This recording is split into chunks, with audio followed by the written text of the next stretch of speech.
Hello everyone, welcome to my channel the motivational journey.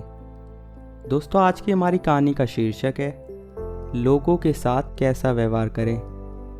तो चलिए शुरू करते हैं। एक बार की बात है, गौतम बुद्ध अपने शिष्यों को शिक्षा दे रहे थे। इसी दौरान वहाँ राजा राज मनोवर आ पहुँचे। उन्होंने बुद्ध को प्रणाम किया और कहा, हे प्रभु, जब तक मैं आपका शिष्य नहीं बना था तब मैं एक निर्दयी था। सब मुझसे डरते थे और डर के मारे मेरा सम्मान करते थे। लेकिन जब मैं आपका शिष्य बन गया हूँ तब से लोग मेरा शोषण करने लग गए हैं। हर कोई मेरी शांति का गलत फ़ायदा उठा रहा है।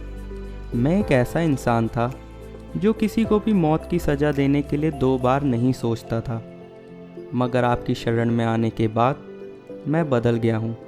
मुझे पहले की तरह गुस्सा नहीं आता, पहले की तरह किसी को सज़ा देने का मेरा मन नहीं करता।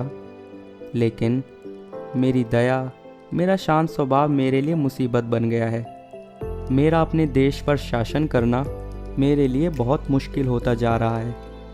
मुझे डर है कि मेरे स्वभाव के कारण देश में अराजकता ना फैल जाए। कृपा कर मुझे कोई उपाय बताइए। बुद्ध समझ गए राजा की परेशानी क्या है। उन्होंने राजा को एक कहानी सुनाना शुरू किया। बुद्ध ने कहा, एक गांव था। गांव में एक खेत के किनारे पेड़ था। पेड़ काफ़ी हरा भरा और काफ़ी छायादार था।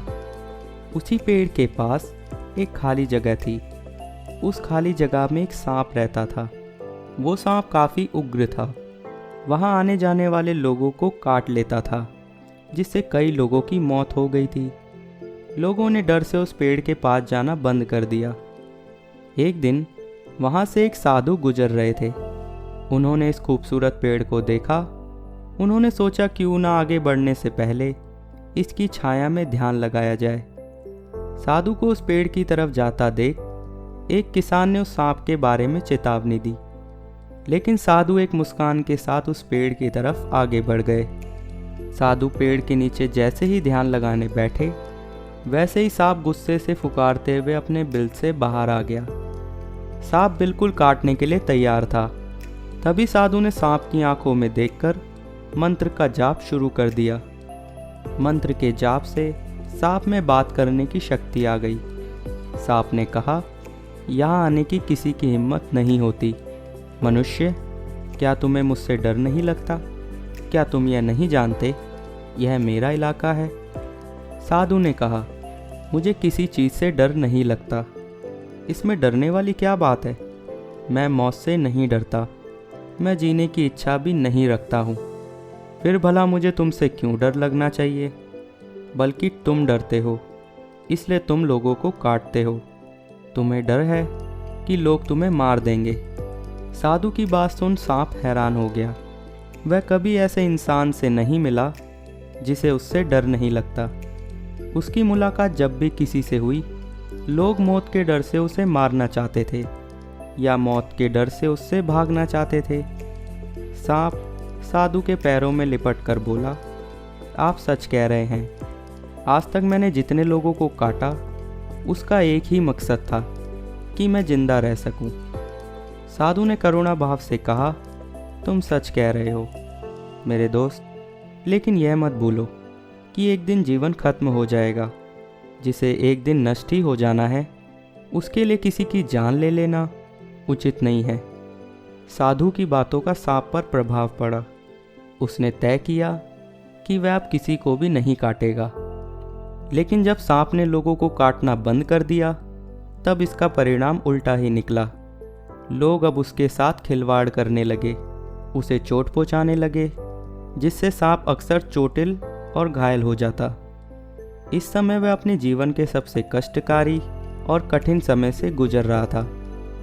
एक दिन दोबारा से वह साधु उस गांव में आए और उस पेड़ के नीचे बैठने चले गए। वह उस सांप को देखकर हैरान हो गए। उन्होंने सांप से पूछा, तुम्हारी हालत इतनी दर्दनाक कैसे हो गई? तब सांप ने जवाब दिया, मैं आपसे बहुत प्रभावित हुआ था। मैंने तय किया कि मैं अब किसी को भी नहीं काटूंगा। तब से यहाँ के लोग मुझे चोट पहुँचा रहे हैं। क्या मैंने ये निर्णय लेकर सही किया? इसके बाद साधु ने सांप से कहा, तुम मेरी बातों का गलत मतलब समझ बैठे। मैंने तुम्हें काटने से मना किया, लेकिन अपनी आत्मरक्षा के लिए कभी मना नहीं किया। जैसे ही कहानी खत्म हुई, बुद्ध ने राजा से पूछा, कहीं आपने भी तो मेरे उपदेशों का गलत मतलब नहीं निकाल लिया? आप क्रूर स्वभाव का त्याग करो, लेकिन अपने कर्तव्य को मत भूलो। आप बाहर से कठोर बनकर राजा का कर्तव्य पूरा करो, ताकि राज्य में आप सभी लोगों को अनुशासित रख सकें, किसी को भी असुरक्षा महसूस ना हो। इसके लिए आप अंदर से साधु बने रहें और बाहर से राजा।